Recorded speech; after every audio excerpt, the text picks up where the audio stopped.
Yeah, your eye is messing with your ear. Don't hit the wall. Don't hit the clear wall. I got you, bud. I apologize.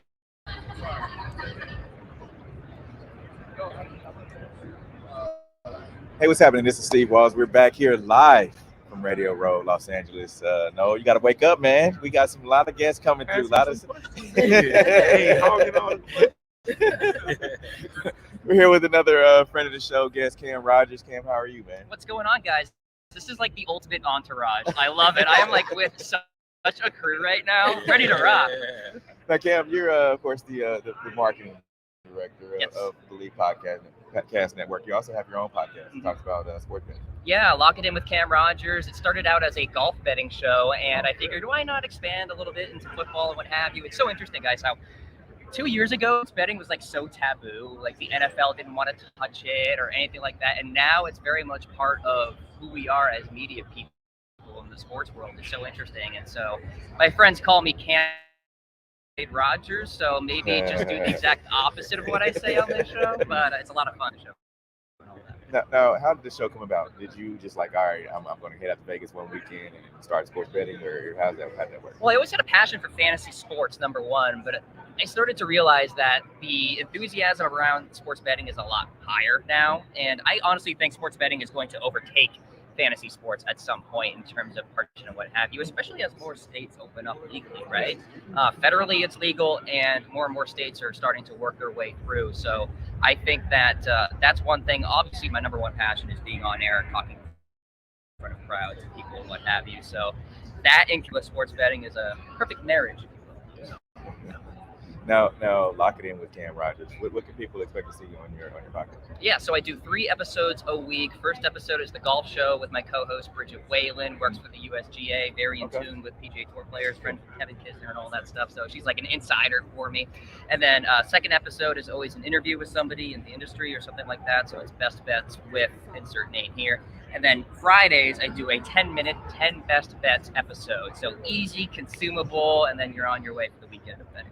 That's dope because a lot of our viewers and myself, I kind of just go with what I'm feeling. Yeah. Right. Like I don't really look at the line or anything. It's like, all right, which team I think, what player I think.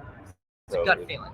Is that kind of what people expect, or you have more of the like researching down to the T on what people should do? Listen, in the end, it's a 50-50 proposition. Yeah. There's a reason why we have the towers in Vegas, right? And the companies are making their money. So I think it's important to be authentic with your audience, to let them know that, look, you're going to have your peaks, you're going to have your valleys, your cold streaks, your hot streaks, and what have you.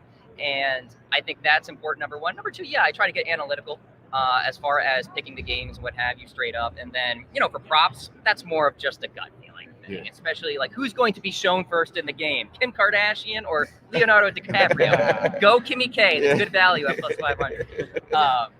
But yeah, so it's very much touch and go. It depends on what exactly you're talking about. But the other thing too, guys, is like, you don't want to sound like an expert because that's such a turnoff for the audience. Like, you just want to connect with the audience more so than anything else. And that's what I love, number one, is building that community on social media. And I'm sure you guys love communicating with your fans and what have you. And the 10-minute 10 best bets. Yeah.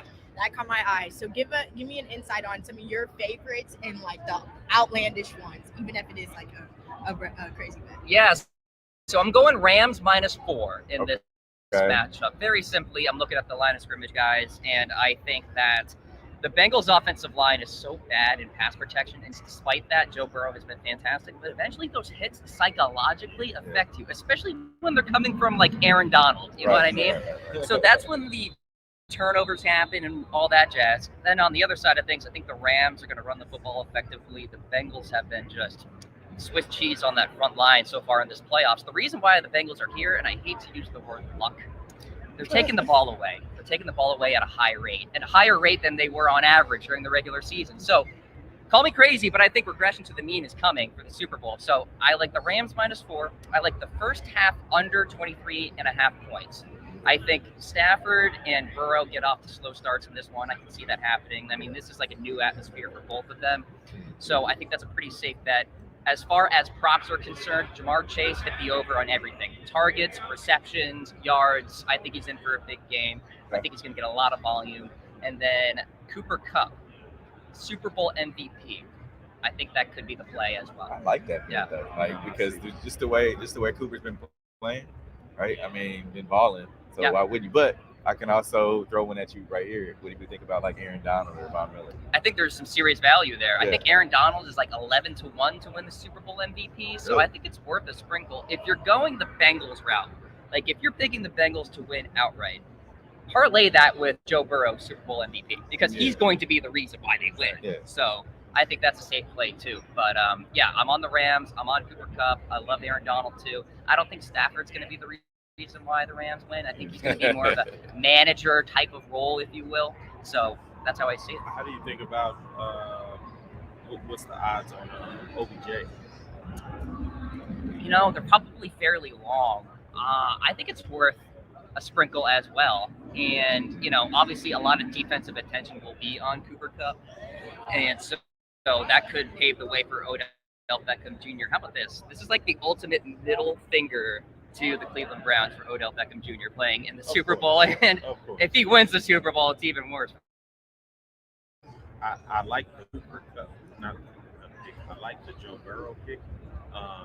But I don't know if Jamar Chase really gets the receptions and the yards that I feel like the Rams will probably key on him and let everyone else beat them.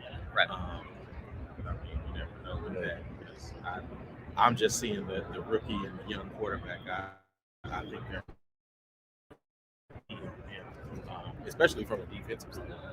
You know, the thing with Jamar Chase, I hate to use the cliche, but when he is covered, he's still open. Yeah, like, still I open, mean, yeah. he is so good with the contested catches that I really don't care if I am Joe Burrow. I'm just throwing it to him, like, and seeing what happens. And that's what happened in the Chiefs game during the Yeah, regular season. exactly. Yeah. Yes. Electric player for sure. So. Well, Cam, we definitely appreciate you.